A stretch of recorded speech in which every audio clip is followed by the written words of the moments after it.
এই সময় আবার কে ফোন দিল? মা, মা। হ্যালো বাবা, তুই কেমন আছিস? ভালো আছি মা, তুমি ভালো আছো? আলহামদুলিল্লাহ, আমিও ভালো আছি। বাবা, তুই খাইছস?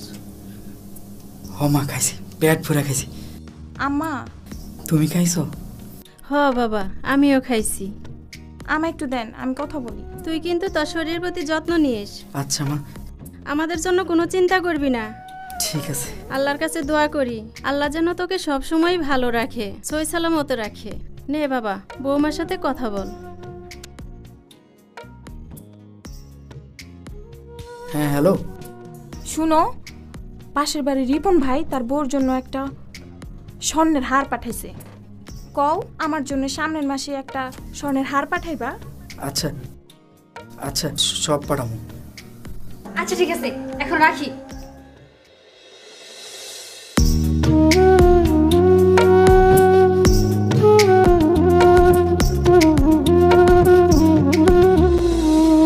কেমন করে বলবো মাগো, কেমন আছি প্রবাসে, তুই ছাড়া মা সবাই কিন্তু টাকায় ভালোবাসে।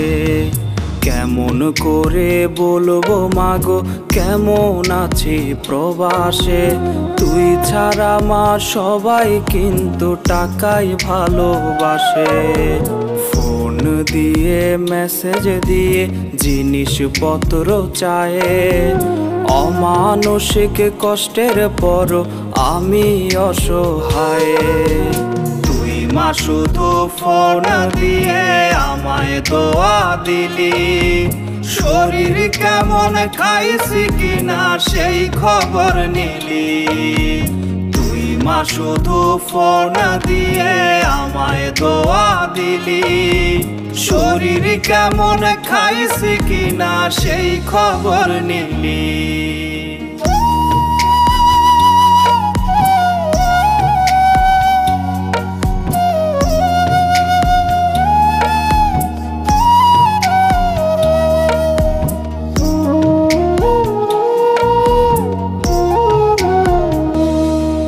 সংসার নিয়ে ভেবে মাগো রাত্রি কেটে যায়, সন্তানের মুখ দেখার ভাগ্য লেখে নি আল্লাহ।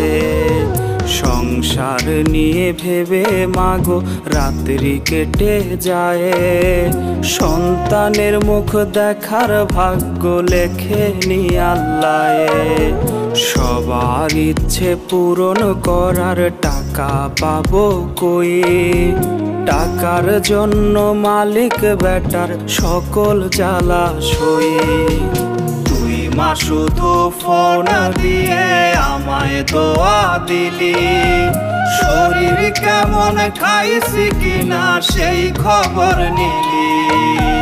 তুই মা শুধু ফোন দিয়ে আমায় দোয়া দিলি, শরীর কেমন খাইছি কিনা সেই খবর নিলি।